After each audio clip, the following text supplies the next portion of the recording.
વિદ્યાર્થી મિત્રો, very good morning to all of you.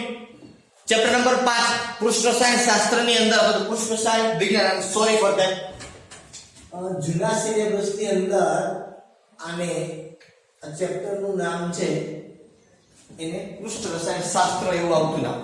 બરાબર? એટલે કારણ કે અમે લાંબો સમય જૂનો સિલેબસ ભણાવ્યો હોય કદાચ મગજની અંદર નામ એ પણ એની આ મતલબ કઈ છે નહીં. રસાયણ શાસ્ત્ર કયો વિજ્ઞાન કે તમને 11મા ધોરણમાં શબ્દ સમજાયા છે કે પહેલાના સમયને હવેના સમયની વાત છે. ઓકે, આગળના લેક્ચરની અંદર આપણે ઉદ્દીપક, ઉદ્દીપન, ઉદ્દીપનના પ્રકાર ની ચર્ચા કરી. ઉદ્દીપક કોને કહેવાય તમને ખબર છે કે રાસાયણિક પ્રક્રિયાનો વેગ વધારે વિજાતીય પદાર્થની આપણે વાત કરી હતી. આપણે પોટેશિયમ ક્લોરાઇડનું વિઘટનની વાત કરી હતી, MnO2 નું ઉદ્દીપકની વાત કરી હતી, તાપમાન ઓછું જોઈએ. ઉદ્દીપક છે એનું કામ મુખ્ય શું છે? ઉદ્દીપકનું મોટામાં મોટું કામ એ સક્રિયતા વધારવાનું છે. શું કરે છે? મેં તમને કીધું સક્રિયકરણ ઉર્જા છે ને વધારી દે. શું કરી દે? સક્રિયકરણ ઉર્જાને વધારે. કોની? પ્રક્રિયકની સક્રિયકરણ ઉર્જાને વધારે. કોણ? ઉદ્દીપક. બરાબર? એટલે આ એકમ કસોટીની અંદર આ પ્રશ્ન પણ પૂછેલો હતો તમને બે ઉદ્દીપક છે એનું કાર્ય શું છે? ઉદ્દીપકનું કાર્ય શું છે? તો કે એ પ્રક્રિયકની સક્રિયકરણ ઉર્જાને વધારે. ઓકે, હવે આ સક્રિયકરણ ઉર્જાને વધારે એટલે પ્રક્રિયાનો વેગ ઝડપી બને ને ઉદ્દીપક છે એ પ્રક્રિયામાં વપરાતો નથી, રાસાયણિક પ્રક્રિયામાં વપરાતો નથી, અથવા તો રાસાયણિક ફેરફાર પણ ન થાય અને જથ્થામાં પણ ફેરફાર ન થાય. કહેવાનો મતલબ મને કે આયન થી ઉદ્દીપક તરીકે હેબર વિધિમાં કામ કરતો હોય તો આયનનો જથ્થો જેટલો લીધો એટલો જ લી. સેકન્ડ થિંગ વાત એ આવે કે આયન છે એના બંધારણની અંદર રાસાયણિક રીતે એમાં કોઈ જાતનો ફેરફાર થતો નથી. ઓકે, અને એ પણ ધ્યાન રાખવાની બાબત છે કે અધિશોષણની જે વાત કરવામાં આવે તો ઉદ્દીપક છે એનું પણ પાવડર ફોર્મ હોવું જોઈએ, કારણ કે જેમ પાવડર ફોર્મ વધારે એમ સપાટીનું ક્ષેત્રફળ વધારે. ત્યાર પછી આપણે પ્રવર્ધકની પણ વાત કરી અને ઝેરની પણ વાત કરી. પ્રવર્ધકનું કામ શું? તો કે ઉદ્દીપકની સક્રિયતા વધારે. ઝેરનું કામ શું છે? તો કે ઉદ્દીપકની સક્રિયતા ઘટાડે. બરાબર છે. સેકન્ડ થિંગ આપણે વાત કરી હતી ઉદ્દીપનના પ્રકાર. સમાન ઉદ્દીપન, વિસમાન ઉદ્દીપન. પ્રક્રિયકો, નિપજો અને ઉદ્દીપક એક જ કલામાં હોય અથવા તો સમાન કલામાં હોય તો એને સમાન ઉદ્દીપન કહેવાય. પ્રક્રિયકો અને ઉદ્દીપક જુદી જુદી કલામાં હોય તો એને વિષમાન ઉદ્દીપન કહેવાય. યાદ રાખવાનો પ્રયત્ન કરજો તો યાદ રાખજો, આપણે શરૂઆતમાં વાત કરી કે જો કલા જુદી જુદી હોય ને તો જ અધિશોષણ થાય. હું અધિશોષણની વાત ઉપર આવું. સમાન ઉદ્દીપન છે તો એમાં અધિશોષણ ન થાય, કારણ કે બે કલા સમાન છે. અધિશોષણ કોના ઉપર થાય? ક્યાંય કોઈ ઉપર ન થાય. બેની કલા કેવી છે? સમાન છે. બરાબર? જો કલા જુદી જુદી હોય તો જ અધિશોષણ થાય. એટલે સમાન ઉદ્દીપનમાં અધિશોષણ નહીં થાય, વિસમાન ઉદ્દીપનમાં અધિશોષણ થશે. એટલે આપણે ટોપિક જ આપેલો છે અત્યારે એવો કેવો?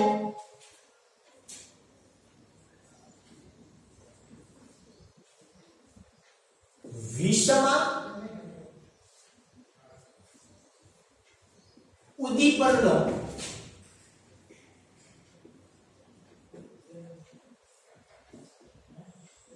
અધિશોષણનો સિદ્ધાંત. કદાચ આવું જ નામ છે, વિષમાન ઉદ્દીપનનો અધિશોષણ સિદ્ધાંત. અધિશોષણ નો નહીં પણ અધિશોષણ સિદ્ધાંત શું છે? હવે વિષમાન ઉદ્દીપન. હવે તમને ખબર પડી કે પ્રક્રિયકો અને ઉદ્દીપક આ જુદી જુદી કલામાં. હવે આને કેવી રીતે આપણે અધિશોષણની ચર્ચામાં લઈ શકીએ? પહેલી વાત તો એ કે ભાઈ વિષમાન ઉદ્દીપન છે ને એ અધિશોષણનો એક સિદ્ધાંત છે. વિષમાન ઉદ્દીપન આમાં બે સિદ્ધાંતો છુપાયેલા છે. વિષમાન ઉદ્દીપનમાં કે એના અધિશોષણની અંદર બે સિદ્ધાંતો છે. એક જૂનો સિદ્ધાંત, એક નવો સિદ્ધાંત. બે સિદ્ધાંત છે. હું પહેલા વાત કરતો જૂનો સિદ્ધાંત છે એનું નામ શું?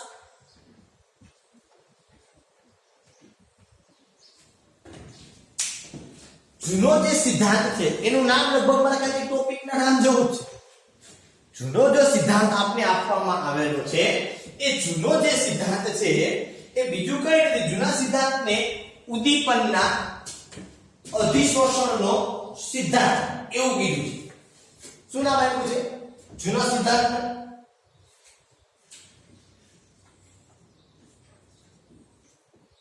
ઉદ્દીપનનો અધિશોષણ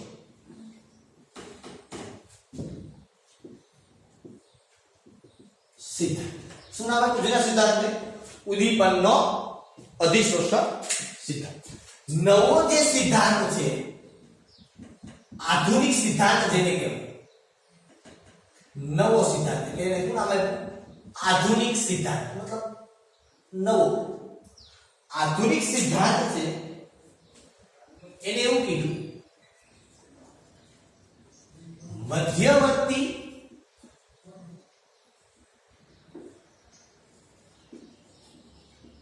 સંયોજનના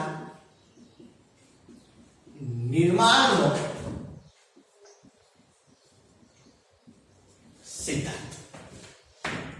બે સિદ્ધાંતોની આપણે આજે વાત કરવાની છે. વિષમાંગ ઉદ્દીપનના બે સિદ્ધાંતો. પહેલા જૂનો સિદ્ધાંત એટલે ઉદ્દીપનનો અધિશોષણ સિદ્ધાંત કહેવાય, અને નવો સિદ્ધાંત જેને આધુનિક સિદ્ધાંત કહેવાય છે એને આપણે કીધું છે મધ્યવર્તી સંયોજનના નિર્માણનો સિદ્ધાંત.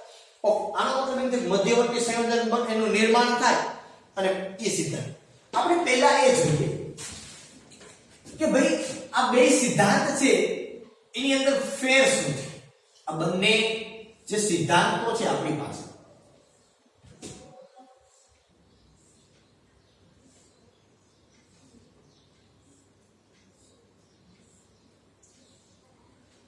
હવે અહીંયા આપણે એવી વાત કરવાની છે કે તમારો ઉદ્દીપક છે એ ઘન અધિશોષક છે.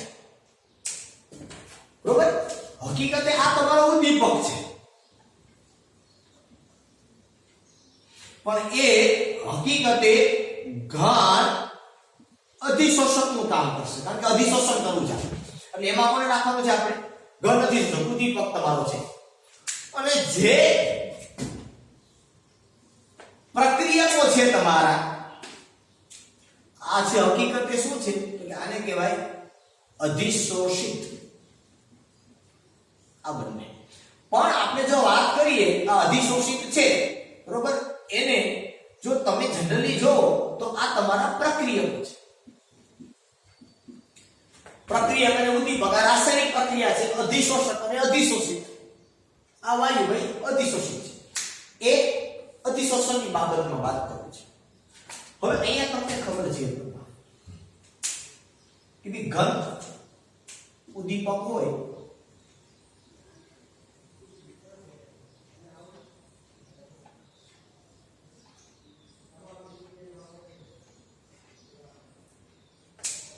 બરોબર, આ વાયુઓ છે એની સપાટી પર આવે ને વચ્ચેના ખાલી સ્થાનની અંદર પહેલાના સમયની અંદર જૂનો જે સિદ્ધાંત છે એ જૂના સિદ્ધાંતની માન્યતા શું હતી? તો કે જૂના સિદ્ધાંતમાં એવું કહેવામાં આવતું કે પ્રક્રિયકો એ ઉદ્દીપકની સપાટી ઉપર જમા થતા જાય, જેમ અધિશોષણ થતું જાય એમ આ પ્રક્રિયકો છે એ ઉદ્દીપકની સપાટી પર જમા થતા જાય. જેમ જેમ આ પ્રક્રિયકોની સાંદ્રતા વધે, જેમ જેમ આ પ્રક્રિયકોની સાંદ્રતા ઉદ્દીપકની સપાટી પર વધે એટલે પ્રક્રિયાનો વેગ વધે છે. સમજો કે જૂના સિદ્ધાંતમાં એવી માન્યતા હતી, તો એવું વિચારવામાં આવતું હતું કે ઉદ્દીપકની સપાટી પર પ્રક્રિયકો જ્યારે આવે છે ત્યારે એ જેમ જેમ પ્રક્રિયકો વધતા જાય એમ પ્રક્રિયકની સાંદ્રતા વધે. આ સીધી સિમ્પલ વાત છે. ઉદ્દીપકની સપાટી પર આ પ્રક્રિયકોની સાંદ્રતા વધે, આ સાંદ્રતા વધે એટલે પ્રક્રિયાનો વેગ વધે છે. અને બીજી બાબત એવી માનવામાં આવતી હતી ત્યારે સાથે સાથે કે આ અધિશોષણની જે ઘટના બને છે, ઉદ્દીપકની સપાટી પર આ પ્રક્રિયકો આવે છે એટલે ત્યાં અધિશોષણ થાય છે. અને વળી એને એવું ઉમેર્યું જૂના સિદ્ધાંતમાં કે અધિશોષક ઉષ્માક્ષેપક ઘટના છે. અધિશોષક ઉષ્માક્ષેપક ઘટના છે એટલા માટે જે પ્રક્રિયા દરમિયાન ઉષ્મા ઉત્પન્ન થાય છે એ ઉત્પન્ન થતી ઉષ્મા એ પ્રક્રિયાનો વેગ વધારે છે. શું કરે છે? પ્રક્રિયાનો વેગ વધારે છે. કે ભાઈ આપણે એવું કહેતા કે ઉદ્દીપક છે પ્રક્રિયાનો વેગ વધારે, તો એને ઉદ્દીપકનો સિદ્ધાંત લીધો, અધિશોષણની ઘટના છે.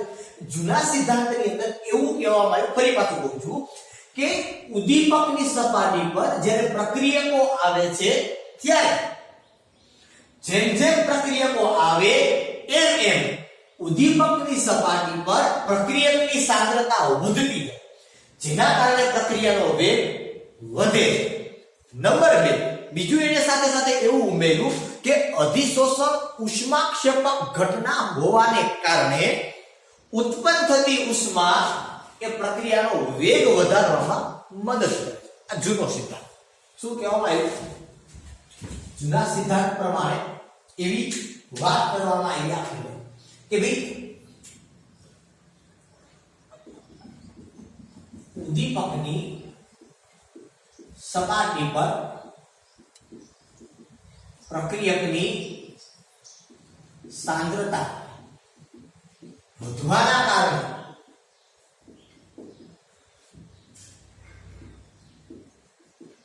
પ્રક્રિયાનો વેગ વધે તથા બીજી બાબત અધિશોષણ ઉષ્માક્ષેપક ઘટના હોવાથી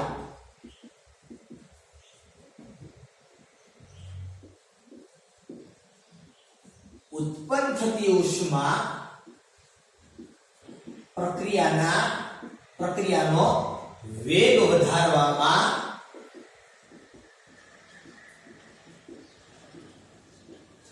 મદદ કરે છે. આ જૂના સિદ્ધાંતની અંદર આ બે બાબતો આવી. ત્યાર પછી તો કે પછી આધુનિક સિદ્ધાંત આવ્યો અને એમાં મધ્યવર્તી સંયોજનનું નિર્માણ કેવી રીતે થાય છે એને સમજાવવામાં આવ્યું.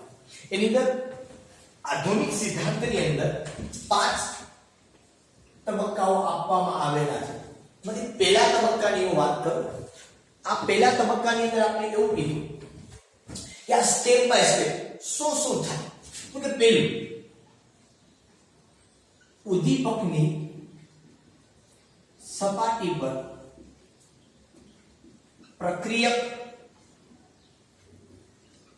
અણુઓનું પ્રસરણ થવું. આપેલો પોઈન્ટ કીધો.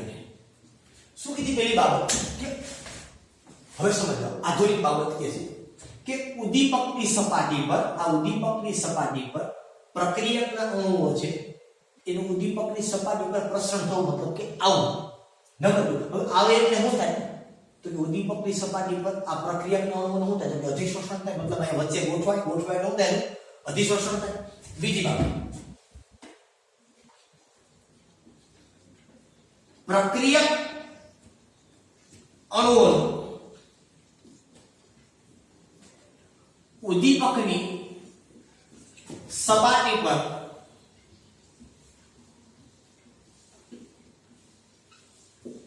અધિશોષણ. નંબર 3, આ ઉદ્દીપક છે એની સપાટી પર આ પ્રક્રિયકના અણુઓ છે એનું શું થયું? તો કે એનું અધિશોષણ ત્યાં થાય છે. હવે મિડ પ્રક્રિયા મતલબ હવે શું થાય? તો કે પહેલી બાબતમાં કે આ ઉદ્દીપક છે એની સપાટી પર પ્રક્રિયકના અણુઓ આવ્યા એટલે હવે શું થાય? અધિશોષણ. હવે બે વસ્તુ ભેગી થાય. ઉદ્દીપકની સપાટી પર પ્રક્રિયક જમા છે એટલે એ બે હવે એકબીજા સાથે જોડાશે. મતલબ હું તમને સિમ્પલ ફોર્મ્યુલ બે રીતે સમજાવવા માંગુ છું. માનો કે નાઇટ્રોજન છે અને હાઇડ્રોજન, આ બે અણુઓ એથી નામના ઉદ્દીપક સાથે જોડાય. એટલે કેવી રીતે જોડાય? તો કે અથવા તો હું તમને એક સિમ્પલ વાત આપું કે માનો કે એક પ્રક્રિયા થાય છે આવી કઈ, તો કે બી A + B વત્તા ઉદ્દીપકને હું શેના વડે દર્શાવું? તો કે ઉદ્દીપકને હું Z વડે દર્શાવું. આ Z તમારો ઉદ્દીપક છે. આ Z છે એવું છે ઉદ્દીપક છે. આ A અને B આ બંને શું છે? તો કે આ બંને ઈ જોડાય આની સાથે એટલે શું થાય? તો કે A B આ બે કોની આને જોડાય z સાથે એટલે આ જે બન્યું આને મધ્યવર્તી સંયોજન બોલે શું બોલે મધ્યવર્તી સંયોજન મધ્યવર્તી સંયોજનનો મતલબ શું તો કે હવે ઈ પ્રક્રિયક નથી અને નિપજ નથી હવે ઈ પ્રક્રિયક પણ નથી અને નિપજ પણ નથી પછી તો કે હવે જ્યારે આગળ પ્રક્રિયા થાય ત્યારે તો કે આ અણુઓ છે તૂટે અને નિપજ માનો કે C + D મળે અને ભેગો ભેગો તમને કોણ મળી જાય Z આ માનો કે તમારી શું છે નિપજ તો આવી રીતે જનરલી છે રચના થતી હોય હું તમને ટેક્સ્ટ બુક ની અંદર સરસ રીતે આપેલું છે કે ભાઈ આ માનો કે તમારો છિદ્રાળુ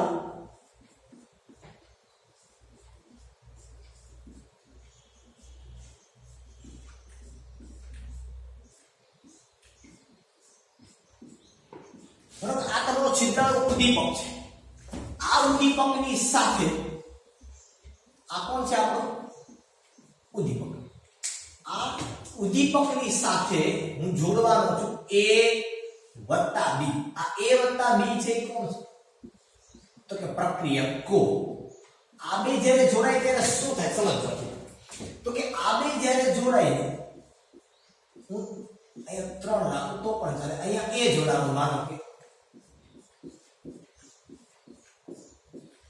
અને અહીંયા જોડાઈ ગયો કોણ B એક બાજુ પર A જોડો આવી તો ઘણી બધી જગ્યાઓ છે એક બાજુ A જોડાતો એક બાજુ કોણ જોડાતો B આ પહેલા જોડાવ બરોબર હવે શું થાય તો કે હવે આ ઘટનાની અંદર શું બને તો કે હવે શું થાય તો કે હવે આ જે જોડાણ ને એ એકબીજા સાથે જોડે આ A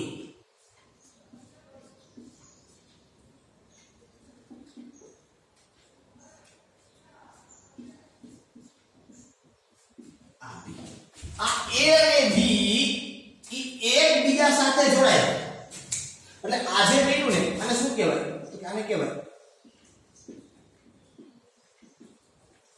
મધ્યવર્તી સંયોજન શું બોલાય મધ્યવર્તી સંયોજન કે ભી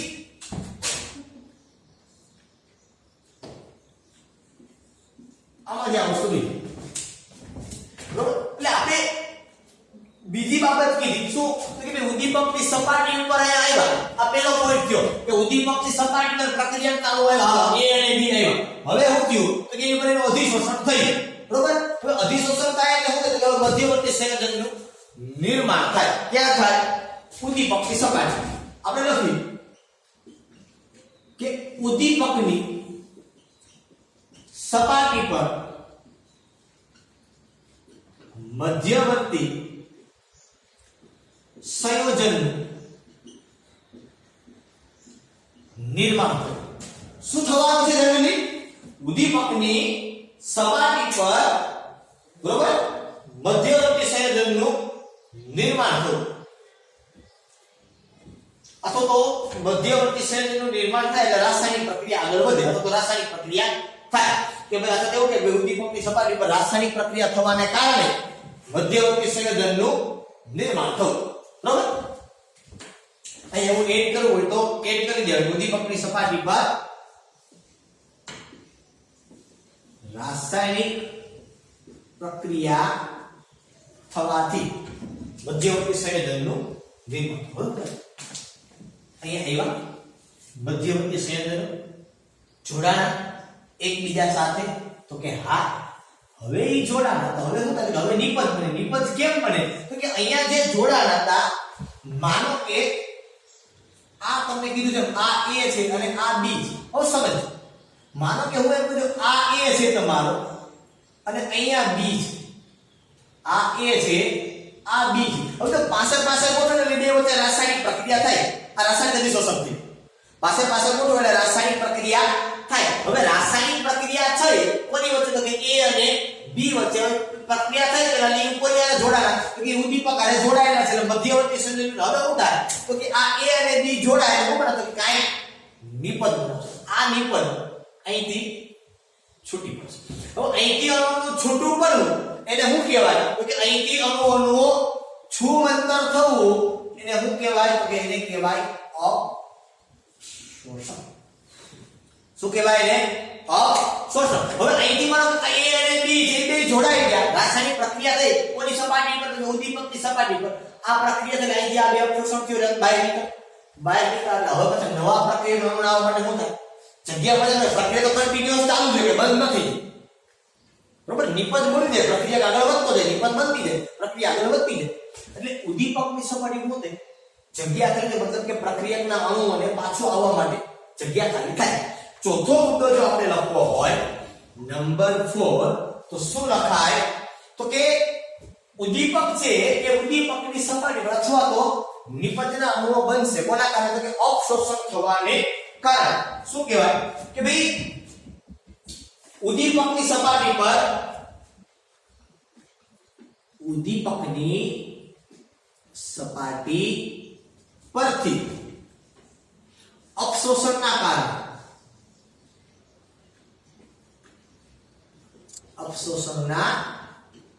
કારણે નિપજના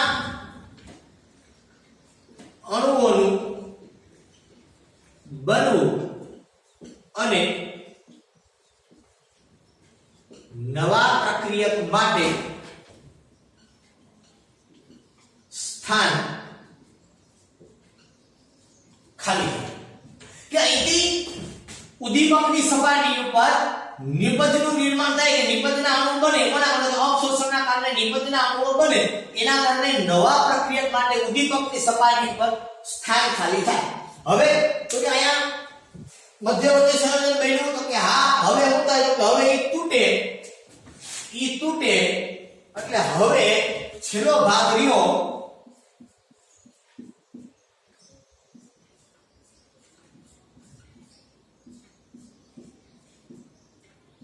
હવે શું થાય? તો કે હવે આ ઉદ્દીપક વધી ગયો E અને પાછો તમારી જે નિપજ માનો કે C + D હોય, તો આ તમને તમારી નિપજ પાછી મળી જાય. નિપજના અણુઓ છે. હવે પાંચમો પોઈન્ટ લખવો હોય તો લખવો હોય તો કે ભાઈ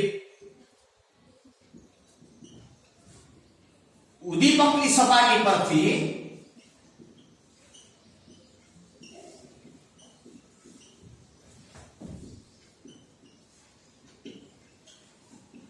નિપજના અણુઓનું દૂર પ્રસરણ થવું. સમજદારી રાખી હોય. આધુનિક સિદ્ધાંત શું કહે છે? ફરી પાછો આવો. ઉદ્દીપકની સપાટી પર પ્રક્રિયક અણુઓનું પ્રસરણ થવું. પેલો સ્ટેપ બાય સ્ટેપ ચાલે છે. ઉદ્દીપકની સપાટી પર પ્રક્રિયકના અણુઓ આવે એટલે ત્યાં અધિશોષણ થાય. એટલે બીજો મુદ્દો એ કહેવાનો કે ઉદ્દીપકની સપાટી પર પ્રક્રિયક અણુઓનું અધિશોષણ થવું. ત્રીજો મુદ્દો કે અધિશોષણ થાય એટલે કે રાસાયણિક પ્રક્રિયા થશે બે વચ્ચે, આ અણુ વચ્ચે રાસાયણિક પ્રક્રિયા થાય એટલે મધ્યવર્તી સંયોજનની રચના થાય. ત્રીજો મુદ્દો શું કહેવાનો? ઉદ્દીપકની સપાટી પર રાસાયણિક પ્રક્રિયા થવાને કારણે મધ્યવર્તી સંયોજનનું નિર્માણ થયું. મધ્યવર્તી સંયોજન બને પછી એ છૂટો પડે. તો છૂટો પડી ઘટના શું કહેવાય? અવશોષણ. તો પછી શું કહેવાનું? તો કે ભાઈ ઉદ્દીપકની સપાટી પર અવશોષણના કારણે નિપજના અણુઓ છે ત્યાંથી છૂટા પડે છે અને નવા પ્રક્રિયકના અણુને આવવા માટે જગ્યા આપે છે. પછી પાંચમું મુદ્દો કે ઉદ્દીપકની સપાટીથી દૂર નિપજના અણુથી દૂર જતા રહે એટલે ફરી પાછા નવા અણુઓ છે એની સામે આવે. અને ચોથા મુદ્દામાં તો ખાલી જગ્યા જ થઈ હતી ત્યાં અહીંથી, કારણ કે હતા એ પાત્રની અંદર, પછી પાત્રની બહાર કાઢ્યા હોય ને આ આખી પ્રક્રિયા એક બંધ પાત્રમાં થતી. ચોથા મુદ્દામાં આપણે કીધું કે પ્રક્રિયકના અણુ માટે સ્થાન મળવું, નિપજના અણુ બનવું છે. નિપજના અણુ દૂર થયા નથી, કારણ કે એ બંધ પાત્રમાં જવું. પછી બંધ પાત્રમાંથી નિપજના અણુ શું કરી લેવામાં? દૂર કરવામાં.